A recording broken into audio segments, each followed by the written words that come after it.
నేడు deputy CM Bhatti అధ్యక్షతన cabinet sub committee భేటీ కానుంది. సచివాలయంలో ఉదయం 11:30 రైతు భరోసా విధి విధానాలపై చర్చించనుంది.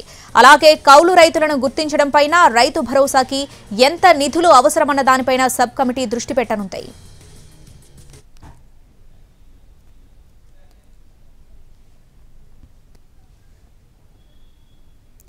Right Naidu deputy CM Bhatti అధ్యక్షతన కేబినెట్ సబ్ కమిటీ భేటీ కానుంది. ఈ భేటీకి సంబంధించి పూర్తి అప్డేట్స్ మా ప్రతినిధి సుధీర్ లైవ్ లో అందిస్తారు. సుధీర్, మరికాసేపట్లో సెక్రటేరియట్ వేదికగా కేబినెట్ సబ్ కమిటీ సమావేశం బట్టి విక్రమార్క అధ్యక్షతన జరగనుంది. డిప్యూటీ సీఎం బట్టి విక్రమార్క అధ్యక్షతన రైతు భరోసాకు సంబంధించి విధి విధానాలపై పూర్తి స్థాయిలో చర్చ జరిగే అవకాశం అయితే ఉంది.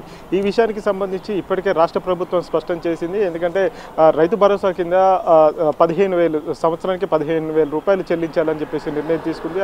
ఆ నిర్ణయానికి సంబంధించి విధి విధానాలు రూపకల్పన చేయాలని చెప్పేసి అయితే ఇప్పటికే కేబినెట్ సబ్ కమిటీని రాష్ట్ర ప్రభుత్వం ఏర్పాటు చేసింది. కేబినెట్ సబ్ కమిటీలో డిప్యూటీ సీఎం బట్టితో పాటు తుమ్మల నాగేశ్వరరావు, అదేవిధంగా పొంగులేటి శ్రీనివాసరెడ్డి, అదేవిధంగా శ్రీధర్ బాబు ముగ్గురు, అదేవిధంగా బట్టి విక్రమార్క నలుగురితో కలిసి కేబినెట్ సమావేశం జరుగుతుంది. అయితే ఇందులో చాలా అంశాలు చర్చకు వచ్చే అవకాశం అయితే కనిపిస్తుంది. గడిచిన 10 సంవత్సరాలుగా కూడా రైతు బంధు స్కీమ్ పేరుతోటి రాష్ట్ర ప్రభుత్వం ఇబ్బడిముబ్బడిగా ప్రజల డబ్బును వృధా చేసిందని చెప్పేసి దాదాపు 25,000 కోట్ల పైచిలకు డబ్బును వృధా చేసిందని చెప్పేసి తెలంగాణ రాష్ట్ర ప్రభుత్వం అయితే ఇప్పటికీ ఆధారాలతో సహా బయటపెట్టే ప్రయత్నం అయితే చేస్తుంది. ఎందుకంటే పడబడిన భూములు, ఎందుకు పనికిరాని భూములు, కొండలు గుట్టలు ఉన్న భూములకు కూడా రైతు బంధు చెల్లించారు. ఇదంతా కూడా ప్రజాధనాన్ని వృధా చేసింది. కాబట్టి ఇప్పుడు తమ ప్రభుత్వం ప్రజాపాలన కొనసాగిస్తుంది అని, ప్రజాపాలనలో ఎవరికి అన్యాయం జరగకుండా ప్రతి ఒక్కరికి న్యాయం జరిగే విధంగా తాము కృషి చేస్తామని చెప్పేసి కూడా రేవంత్ రెడ్డి సర్కార్ అయితే చెప్తుంది. అందులో భాగంగానే ఇప్పటి వరకు రాష్ట్రంలో ఉన్న భూములకు సంబంధించి ఒకవైపు సర్వే జరుగుతుండగానే మరొక వైపు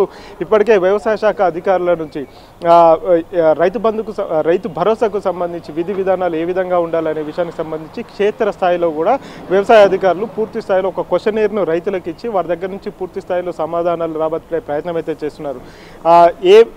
ఎలాంటి పంటలకు రైతు బంధు ఇవ్వాలి, రైతు భరోసా ఇవ్వాలి, ఏ భూములకు రైతు భరోసా ఇవ్వాలి, ఏ స్థాయిలో ఉన్న వ్యక్తులకు రైతు భరోసా ఇవ్వాలి, అంటే గుంట భూమి ఉన్న వారికి కూడా ఇవ్వాలా, లేకపోతే 100 ఎకరాలు ఉన్న వారికి కూడా రైతు భరోసా ఇవ్వాలా అనే ఒక దాదాపు 10 నుంచి 20 క్వశ్చన్లు ఉన్న క్వశ్చనర్ను రైతులకు ఇచ్చి వారి దగ్గర నుంచి సమాధానం రాబట్టే ప్రయత్నం చేస్తున్నారు. మరొక వైపు సర్వే కూడా వ్యవసాయ అధికారులు, ఇటు రెవెన్యూ శాఖ అధికారులు సర్వే కూడా నిర్వహిస్తున్న పరిస్థితి కనిపిస్తుంది. అయితే వారి దగ్గర నుంచి వచ్చిన అవుట్కమ్ను పూర్తి స్థాయిలో మండల అధికారుల నుంచి వచ్చిన సమాచారాన్ని క్రోడీకరించుకొని ఈరోజు కేబినెట్ సబ్ కమిటీ ఈ విషయాల మీద చర్చించే అవకాశాలు అయితే కనిపిస్తున్నాయి. శ్రావణి.